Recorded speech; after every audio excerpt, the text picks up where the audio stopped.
ఉంది అని అంటే ఈ ప్రభుత్వం అనిపిస్తుంది. అనకాపల్లి జిల్లా మాడుగులలోని చీడికాడలో టీడీపీ 44వ ఆవిర్భావ దినోత్సవ వేడుకలు ఘనంగా జరిగాయి.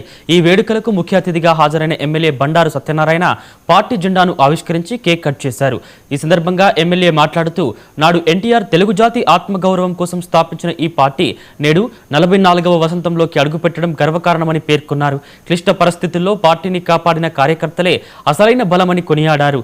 సీఎం చంద్రబాబు నాయుడు నేతృత్వంలో మాడుగుల నియోజకవర్గ సమగ్ర అభివృద్ధికి కూటమి ప్రభుత్వం కట్టుబడి ఉందని ఎమ్మెల్యే స్పష్టం చేశారు.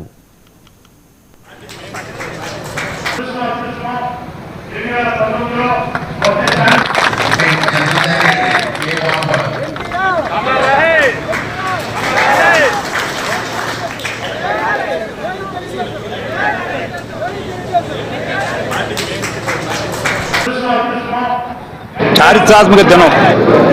ఆ రోజు నందమూరి తారక రామారావు గారు న్యూ ఎమ్మెల్యే కోర్ట్స్లో ఎవరూ ఊహించలేదు ఒక నటుడిగా, ఒక మంచి సందేశాత్మక దేశంలోనే ఒక రాముడు కృష్ణగా నటించిన ఎన్టీ రామారావు గారు సుఖ జీవితాన్ని ఊరుకొని తెలుగుదేశం పార్టీ తెలుగువాడి ఆత్మగౌరవం కోసం పార్టీ పెట్టి పేదల సంక్షేమాన్ని ఒక ఎజెండాగా తీసుకొని 9 మాసాల్లో అధికారంకి వచ్చిన ఎన్టీ రామారావు గారు పార్టీ పెట్టి 44 ఏళ్ళు అయింది. ఈ 44లో ఈ దేశంలో అనేక విప్లవాత్మక మార్పులు. ఉచిత బియ్యం ఉందంటే ఎన్టీ రామారావు గారు, పెన్షన్ ఉందంటే ఎన్టీ రామారావు గారు, పక్కా గృహ నిర్మాణం ఉందంటే ఎన్టీ రామారావు గారు, రైతుకి భూమి రద్దు అయిందంటే ఎన్టీ రామారావు గారు, మహిళకి సమాన హక్కు వచ్చిందంటే ఎన్టీ రామారావు గారు, రాజ్యాంగం వచ్చిందంటే ఎన్టీ రామారావు గారు. ఇలాగ అనేకమైన కార్యక్రమాలకి రాంది వెనుకనటువంటి ఎన్టీ రామారావు గారు నేషనల్ ఫ్రంట్ చైర్మన్గా కాంగ్రెస్ని గద్దించింది ఎన్టీ రామారావు గారు.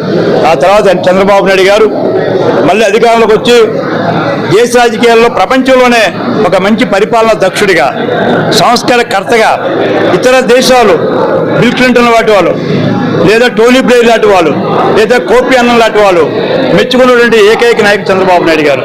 దేశంలోనే చక్రం తిప్పి 3 రాష్ట్రపతుల్ని, అది అబ్దుల్ కలాం గారిని చేసినా, నారాయణ గారిని చేసినా ఈయన పాత్ర ప్రముఖంగా ఉంది. ఐకే గుజరాత్ దేవగౌడ గారు ప్రధానమంత్రి అయినా, వాజ్పేయి గారు వేళ తక్కువ మెజార్టీలో ఉంటే చంద్రబాబు నాయుడు సపోర్ట్తో ఆయన